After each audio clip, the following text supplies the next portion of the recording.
tell you guys, you know what the problem with focusing on EMP is? There's a lot of benefits to focusing on EMP, right?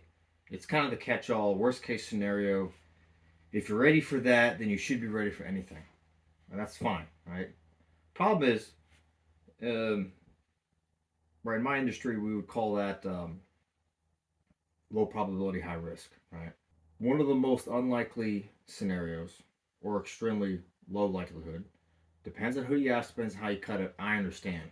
But this has never happened before. This is kind of a one and done event, right? Um, it's like the Yellowstone super volcano, right? Um, However, the severity is extremely high. Now you could look at current events and say, I think the likelihood is higher or lower, but that's not the point.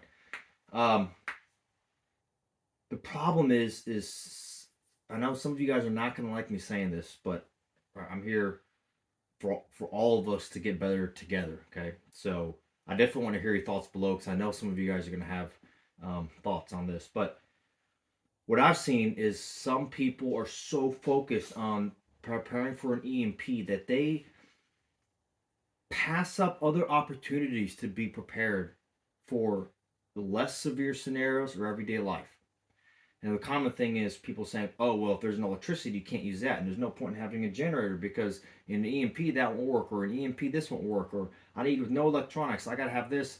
And they're so focused on an EMP that they pass up other low hanging fruit that would basically be useful in every other scenario that could happen other than an EMP.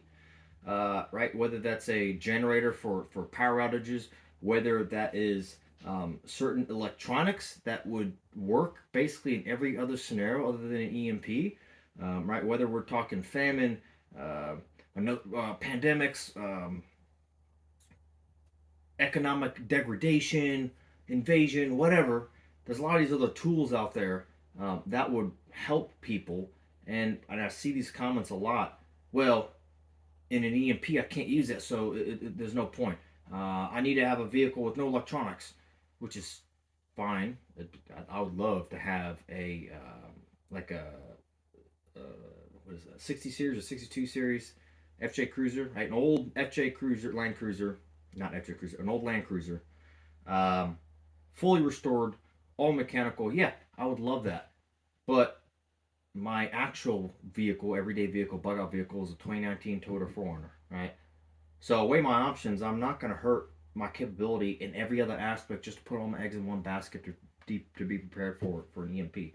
Like I said, I'm not saying there's not value in that, but we have to take a step back and use a little bit of perspective.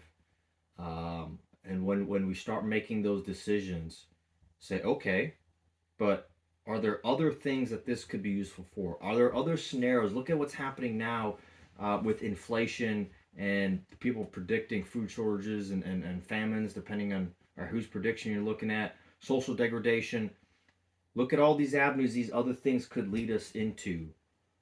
There are definitely things that would not be useful to you during the EMP that would be useful in all these other scenarios. Whether we're talking about my ability to use radios and maybe I have a solar generator, right, and solar panels with that.